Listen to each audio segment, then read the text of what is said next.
C'est l'heure du sonneur. Et donc, on va parler d'un sujet sensible, même assez grave, le projet de la loi sur la fin de vie, mais qui avait été un peu oublié, mis de côté, on va dire, puisque, je vous le rappelle, le texte avait été adopté en mai dernier à l'Assemblée nationale, à 305 voix pour, 199 contre. Il devait donc poursuivre son parcours législatif et être réexaminé. Il a été réexaminé, d'ailleurs, hier, lundi, au Sénat. Mais il a été reporté avec le budget 2026 et donc évidemment Olivier Fahlorny est revenu sur le sujet. Olivier Fahlorny, c'est celui qui est à l'origine de ce projet de loi, qui le porte depuis le début, ancien haut cadre du Parti socialiste, c'est à l'origine de la proposition de loi d'ailleurs. Et donc il a pris la parole dans différents médias et notamment sur France Inter. Il a dit samedi 18 octobre d'une forme d'indécence et d'un sabotage qui ne dit pas son nom. Voilà, à chacun ses priorités, dira-t-il. Et maintenant, il demande qu'il y ait un référendum sur la fin de vie. Je propose d'écouter Olivier Fahlorny. Très sincèrement, le texte sur les soins palliatifs, évidemment, ça ne sera pas une réforme profonde de société. Et les deux sont intimement liés, je le redis. Et si référendum il doit y avoir, effectivement, il faut faire en sorte que les deux puissent être soumis au vote. Et j'en appelle aussi au gouvernement, parce qu'on sait bien qu'un référendum, il y a toujours le risque du plébiscite pour ou contre le président de la République. Et donc, moi, je demande à minima au gouvernement, et ça ne me suffit pas d'entendre dire qu'on inscrira à l'ordre du jour après le budget, comme ça a été annoncé ce week-end. Ça ne me suffit pas.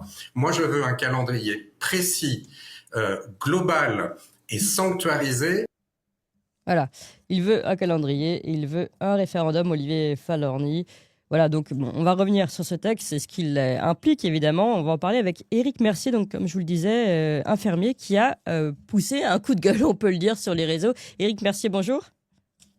Bonjour Clémence, est-ce que vous m'entendez bien? Oui, on vous entend très bien. Vous êtes Merci. infirmier, je le rappelle, ancien pompier de Paris, spécialisé en hémodialyse dans les soins palliatifs et formateur de soins palliatifs également, en EHPAD.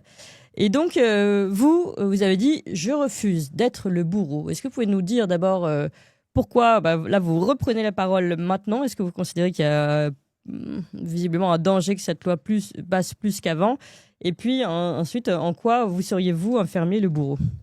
Alors, merci de me recevoir et merci de donner l'alerte. Je pense que les gens ne réalisent pas à quel point votre émission est précieuse. Alors, pourquoi est-ce que je reviens? En fait, je suis jamais vraiment parti. Je travaille sur le sujet depuis Oui. 1 an et demi. Et l'arrivée de monsieur Badinter me choque au plus haut point au Panthéon. Il faut bien comprendre que cet article, ce projet de loi 661, est un florilège sur la mort. J'entendais Monsieur Fahlorny à l'instant dire il faudrait un référendum, mais il faut des quantités de référendums. Et le seul référendum qu'ils peuvent nous proposer, c'est un référendum sur la mort. Alors bravo. Alors allons-y et rentrons dans le détail. Moi, ce qui me choque particulièrement, et je refuse d'être un bourreau, c'est par exemple un des éléments très importants de ce projet de loi. Dans l'article 2, on parle du retour, enfin on parle de l'utilisation du code pénal sur l'article 122-4. Si les gens vont affiner un petit peu le 122-4, eh bien le soignant risque fortement d'être reconnu dans le cadre du code pénal comme un bourreau. Je ne veux pas développer davantage parce que je vais en parler prochainement dans une vidéo. Mais un élément vraiment précieux sur mon coup de gueule, là, c'est l'article 4. Le même monsieur Fahlorny avait particulièrement dilué un élément catastrophique en disant il faudra un effet cumulatif. Être atteint d'une infection grave et incurable, quelle qu'en soit la cause, qui engage le pronostic vital, en phase avancée, caractérisée par l'entrée dans un processus irréversible marqué par l'aggravation de l'état de la santé de la personne malade, qui affecte sa vie, attention, virgule, ou en phase terminale. Et les gens n'ont retenu que en phase terminale. Qui Comme affecte si sa la fin de qualité de vie, vie, virgule, ou en phase terminale. Sa qualité de vie, oui. voilà. Comme si l'euthanasie était uniquement pour les gens en phase terminale. Pas du tout. Pas du tout. L'énumération être atteint d'une affection grave et incurable, etc., qui est une énumération relativement floue, diluée. On a surtout parlé sur ce côté flou. En fait, ça correspond au listing des maladies chroniques.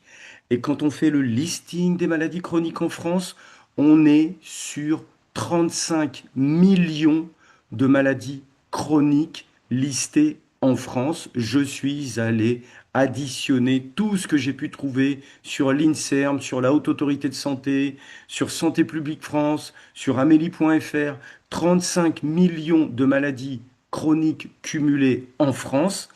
Ah ben, ça change beaucoup de choses. On ne parle pas de 35 millions de personnes, on est d'accord, parce que les gens peuvent avoir plusieurs Plusieurs maladies maladies chroniques, chroniques. oui. Mais si on imagine, par exemple, que les gens auraient 5 maladies chroniques à chaque fois, ce qui est statistiquement faux, ça nous fait quand même 7 millions de personnes. D'accord? Et là, on est sur la fourchette basse. Si on imagine que les gens auraient statistiquement 2 maladies chroniques, et en totalité, c'est statistiquement faux, mais ça nous donne une fourchette haute, Hmm. on passe à 17 millions de personnes. On est donc sur un delta entre 7 à 17 millions de personnes qui vont être éligibles. Ça ne veut pas dire qu'on va les euthanasier comme ça, mais qui vont être éligibles. Donc je vous donne un élément pour vous donner un petit peu de concret. Ouais. Les gens en hypertension, 6 millions de personnes. Les gens qui ont un asthme chronique, 4 millions de personnes. Les gens qui ont une maladie d'Alzheimer, 1 million de personnes. Mais allons sur un groupe hyper connu, les diabétiques. 3 500 000 personnes. À partir du moment où vous avez un petit grand-père qui est avec un diabète et qui a les vaisseaux des membres inférieurs qui se referment, qui risque une amputation petite ou importante, et que, évidemment, ce pauvre petit grand-père, ça va affecter sa qualité de vie, et puis ça sous-entend bien qu'il est dans un processus irréversible, marqué par une aggravation. Eh bien, ce monsieur va être éligible à une proposition d'euthanasie, et ils sont minimum 7 millions comme ça en France. Et ça, c'est dans l'article 4 du projet de loi 661, article qui est relativement peu développé. Et moi, je refuse d'être à minima un proposeur d'euthanasie ou au pire quelqu'un qui arrête des cœurs. Non, je refuse d'être un bourreau. Et je pense on est particulièrement nombreux dans ce cas-là. Mais il y a un autre article encore pire que celui-là. Alors c'est quoi l'autre article encore pire? L'autre article encore pire, c'est l'article 9. Ouais. L'article 9, en fin de compte, c'est le jour de l'administration de la substance létale. Le médecin ou l'infirmier, en premier point, vérifie que la personne confirme qu'elle veut procéder à l'injection. Donc, je reçois quelqu'un qui veut se faire injecter, je vérifie que c'est toujours OK. Quelque part, en ce sens, ça me paraît évident. Sauf que, il y a un autre élément. Je veille à ce qu'elle ne subisse aucune pression de la part des personnes qui l'accompagnent pour procéder ou renoncer à l'administration. Qu'est-ce que ça veut dire, ça, concrètement? Ça veut dire que on va me demander d'agir comme un psychopathe. Dans quelques minutes, je vais appuyer sur une seringue pour arrêter le cœur de quelqu'un. Il faut déjà être bien accroché. Il faut donc vérifier en pleine conscience que cette personne le souhaite. Et s'il y a une maman qui sanglote, s'il y a un papa qui sanglote, excusez-moi, ça me tord les tripes de dire ça. Je vais être obligé de dire aux gens, parce que c'est l'article 9, attention, attention, attention, silence, hein, les sanglots là, je ne veux pas que mon patient qui va obtenir ce soin de mort, je ne veux pas je refuse qu'il subisse une pression de votre part parce que vous l'accompagnez et ça pourrait l'engager à renoncer. Je vais devoir veiller à ce que les gens qui accompagnent pleure en silence. Mais ça veut dire deux choses. Ça veut dire que l'immense majorité des soignants horrifiés va décrocher, va partir.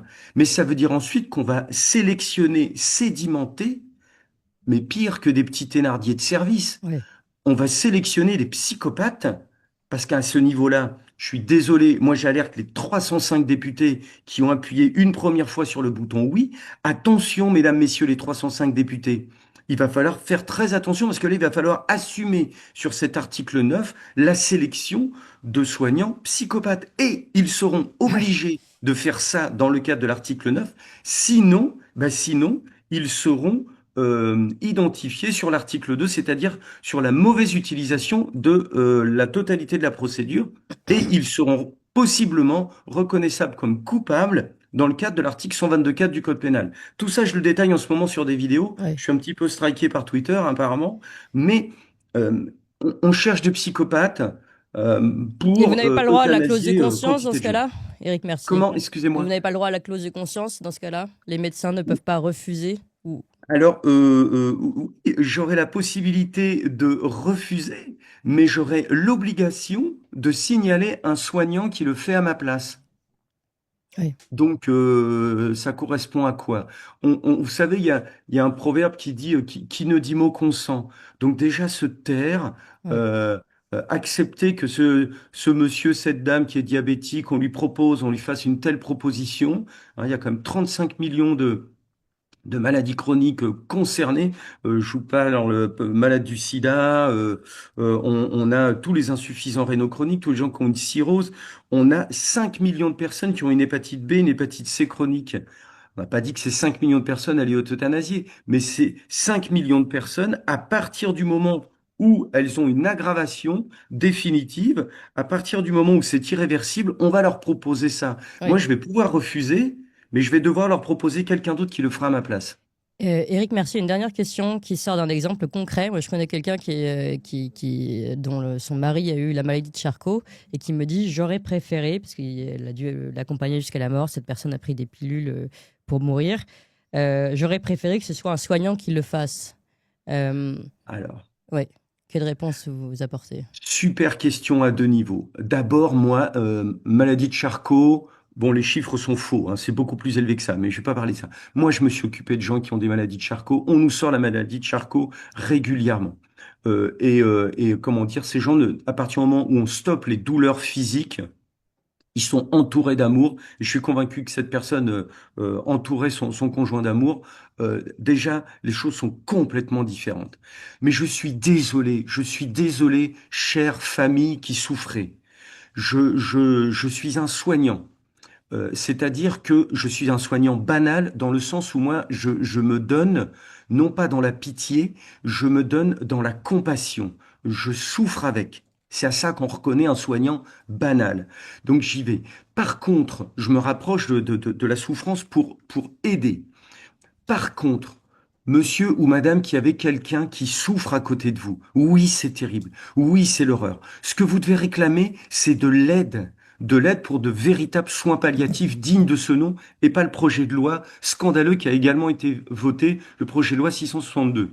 Mais moi, parce que vous refusez la souffrance de cette personne que vous aimez, vous allez attraper ce projet de loi, hein, en disant, ah, on va tomber sur un infirmier bien sympathique qui va s'occuper de faire le geste létal, parce qu'après tout, c'est son diplôme, parce qu'après tout, c'est dans la loi. On va tomber sur un Eric qui va pouvoir tuer à ma place l'être aimé. Je suis désolé, je vais dire une horreur et il y a beaucoup de gens qui vont crier. Mais c'est à peu près la même chose que je fais si moi je vais voir mon vétérinaire avec mon animal adoré qui est en fin de vie. On va me dire c'est différent, c'est un animal. Non, il y a une petite différence, au-delà de effectivement l'être humain, l'animal, c'est que je vais demander au vétérinaire de le faire. Quand vous souffrez de voir votre animal souffrir à ce point-là, pourquoi vous le tuez pas vous-même? Parce que c'est terrible de tuer. Même un animal, même votre chien, et encore plus l'être aimé, c'est terrible. Mais à ce moment-là, pourquoi ça doit tomber sur moi? Pourquoi ça doit tomber sur mes collègues infirmières, les collègues médecins? Pourquoi ça doit tomber sur nous? Pourquoi est-ce que nous, on va devoir faire ce geste? Parce que tout simplement, tuer est un interdit fondateur de notre société moderne. Ouais. Tuer, c'est un interdit fondateur, c'est tout. C'est ce qui fait qu'on est sur une société moderne. Alors, je comprends, c'est terrible pour la maladie de Charcot et toutes les autres maladies.